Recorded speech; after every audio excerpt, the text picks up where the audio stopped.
Hello guys, this is Gaurav Singh. आप सबका स्वागत है हमारी एक और इंटरेस्टिंग वीडियो में। सो गाइस, आप देख रहे हैं हमारे चैनल एडुकेटिव, जहां पे आपको फ्री ऑफ कंटेंट मिलता है। हेलो गाइस, चलिए वीडियो को स्टार्ट करते हैं। आज वीडियो बहुत ज़्यादा इंटरेस्टिंग होने वाली है, तो एंड तक जरूर बनिएगा। चैनल पर नए भाई चैनल को सब्सक्राइब कर लीजिएगा और बेल आइकन बार ना हो जाएगा, ठीक है। कोई भी डाउट हो इंस्टाग्राम पे फॉलो कर सकते हो darknight.22 से, ठीक है। तो चलो वीडियो बहुत ज़्यादा इंटरेस्टिंग होने वाली, वीडियो को स्टार्ट करते हैं। तो चलो आज की वीडियो में क्या बात करने वाले हैं। आज हम बात करने वाले how to complete a class 10 maths in 1 month. एक महीने के अंदर हम क्लास 10 की मैथ्स को खत्म कर सकते हैं कि नहीं कर सकते हैं। तो जी हाँ गाइस, बिल्कुल खत्म कर सकते हैं। एक महीने क्या, हम तो कहते हैं 20 डेज में ही खत्म कर लेंगे, ठीक है। और फुल स्ट्रैटेजी प्रैक्टिकल में मैं हर चीज़ बताऊंगा कि कैसे आपको क्लास 10 मैथ्स को कंप्लीट करना है। तो अगर इस हिसाब से देखा जाए तो हम क्लास 10 की मैथ्स को कितनी बार कंप्लीट कर चुके होंगे, 9 बार कंप्लीट कर चुके हैं, क्योंकि हम कर रहे हैं जून में और हमारे एग्जाम्स होने हैं फरवरी या मार्च में। तो जून से फरवरी तक की डिस्टेंस देखिएगा तो आपका कितना होगा, 9 मंथ्स का डिस्टेंस आएगा, ठीक है। तो हम जहाँ पे आप एक बार एक पूरे साल में मैथ्स को कंप्लीट करते हैं, वहाँ पे हम 9 टाइम्स मैथ को कंप्लीट करेंगे। तो सोचिए हमारे मार्क्स 95% आएंगे कि नहीं, है ना। आएंगे, ज़रूर आएंगे, ठीक है। तो चलो वीडियो बहुत इंटरेस्टिंग होना है, वीडियो में एंड तक जरूर बने रहना और वीडियो को लाइक करना, चैनल को सब्सक्राइब करना। Let's start. क्लास 10 मैथ्स में कितने चैप्टर्स हैं? 15 चैप्टर्स हैं। अब इनको अगर इंटू 2 करोगे, ठीक है, तो तुम्हारा आएगा 30 डेज।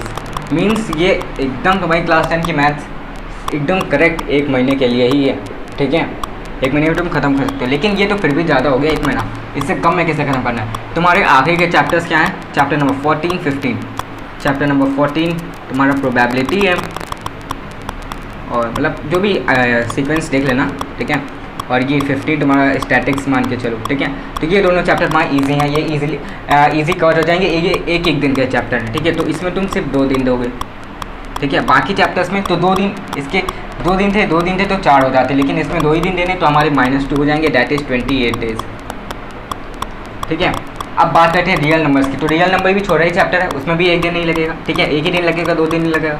-1 कर देते हैं, हमारे पास बचते हैं 27 डेज बचते हैं, ठीक है।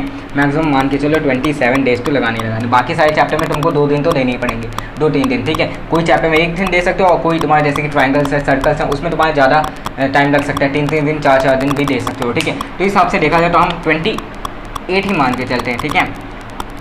पूरा 28 के 30 ही मान के चलते हैं। देखो हो जाएगा तुम्हारा 27 डेज में, लेकिन 3 डेज एक्स्ट्रा लेके चलते, बाई चांस तुम्हारे कोई दिक्कत होगी, ठीक है, कि तुम नहीं कर पाई, चैप्टर में थोड़ा ज़्यादा टाइम लग रहा है, ठीक है। तो कैसे करना है वो बताता हूँ। तो देखो, ये दोनों चैप्टर को तुमको 2 दिन देने, इससे ज़्यादा नहीं देने, ठीक है।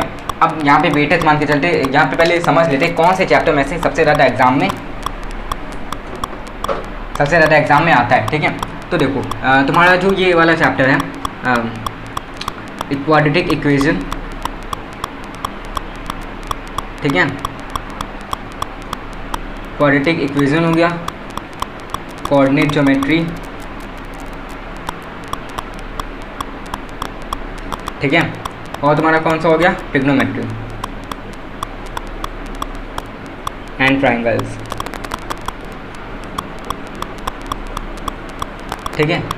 तो अगर इन चैप्टर को तुम कर ले रहे हो एकदम अच्छी तरीके से, तो तुम 80 मार्क्स में कहो 40 मार्क्स तो ऐसे ही स्कोर कर लो, क्योंकि वेटेज जो भी है इन्हीं चैप्टर में से है। ज़्यादातर क्वेश्चन इसी में से आते हैं। एमसीक्यू में तुम्हारे क्वेश्चन आ जाएंगे रियल नंबर से, पॉलिनोमियल से, ठीक है, रियल नंबर से और किसी से ले, और केस बेस्ड स्टडी क्वेश्चन हो। अब देखो ये तो 40 मार्क्स है। अब देखो तुम्हारा जो 40 मार्क्स है वो तुम्हारा ऑब्जेक्टिव होएगा, और 40 मार्क्स है वो तुम्हारा सब्जेक्टिव होएगा एज पर दी न्यू सेशन, ठीक है। क्योंकि जो CBSE निकाला है 50% अब हो गया रिड्यूस सिलेबस, ठीक है। सिलेबस रिड्यूस हुआ, पेपर एग्जाम पैटर्न रिड्यूस हुआ है, ठीक है। कि 50% तुम्हारा एमसीक्यू रहेगा, 50% तुम्हारा सब्जेक्टिव रहेगा, ठीक है। तो देखो 40 मार्क्स तो तुम अगर एमसीक्यू कर लेते हो तो 40 मार्क्स तुम्हारे पक्के, मतलब तुम पास हो। और अगर ये कर लेते हो तो 40 मार्क्स पक्के, मतलब तुम बहुत ही अच्छी तरीके से पास हो, तुम्हारे फुल मार्क्स हैं, ठीक है। तुम्हारे मार्क्स हैं फुल, ठीक है। तो देखो सबसे ज़्यादा हमें ध्यान इन्हीं चैप्टर्स पे देना है, ठीक है। इन चैप्टर पे हमें ध्यान देना है, ठीक है। कि अगर ये तुम कर ले तो 40 मार्क्स समझो पक्के हो जाएंगे तुम्हारे, ठीक है।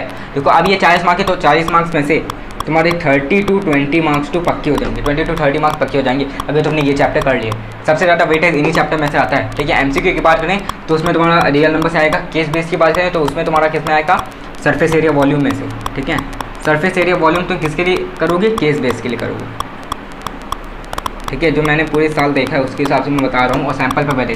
तो सरफेस एरिया वॉल्यूम तुम ज़्यादातर ये कोशिश करना कि एमसीक्यू वाले क्वेश्चन देखना, ठीक है, केस बेस्ड स्टडी क्वेश्चन, ठीक है। केस बेस्ड स्टडी की बुक्स भी आने लगी हैं, तुम जाके अमेजोन पे देख सकते हो, ठीक है।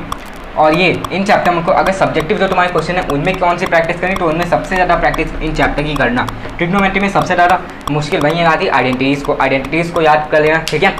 कैसे याद करना है, टेबल को, मेन तो टेबल होती है, टेबल को कैसे याद करना है, ईजी ट्रिक एकदम ईजी तरीके से बताऊँगा, जाके देख लेना, आई बटन पे तुमको मिल जाएगी, ठीक है। तो इस तरीके से हमें इस पूरे चैप्टर को, पूरे 15 चैप्टर्स को एक मंथ के अंदर हमें कवर करना है, ठीक है। तो हम एक साल में कितने टाइम कर लेंगे, 9 टाइम्स हम कर लेंगे अपने मैथ्स को, क्लास 10 की मैथ्स को 9 टाइम्स कवर कर चुके होंगे। कब तक, फरवरी तक 9 टाइम्स हम कवर कर चुके होंगे, ठीक है। तो इस तरीके से तुम्हें ये पूरी चीज़ें फॉर्मूला शीट होनी चाहिए, ठीक है। फॉर्मूला शीट नहीं है तो फॉर्मूला शीट बनाओ, ठीक है, फॉर्मूला शीट बनानी पड़ेगी तुम्हें, ठीक है। फॉर्मूला नहीं याद होंगे तब तक तुम्हारा कंसेप्ट और बेसिक कुछ नहीं होगा, ठीक है। तो फॉर्मूला तो सबसे इंपॉर्टेंट है। दूसरी बात आती है तुम्हारी एनसीईआरटी, ठीक है। दूसरी बात आती है तुम्हारी एनसीईआरटी अगर नहीं करोगे तो दिक्कत आएगी, ठीक है।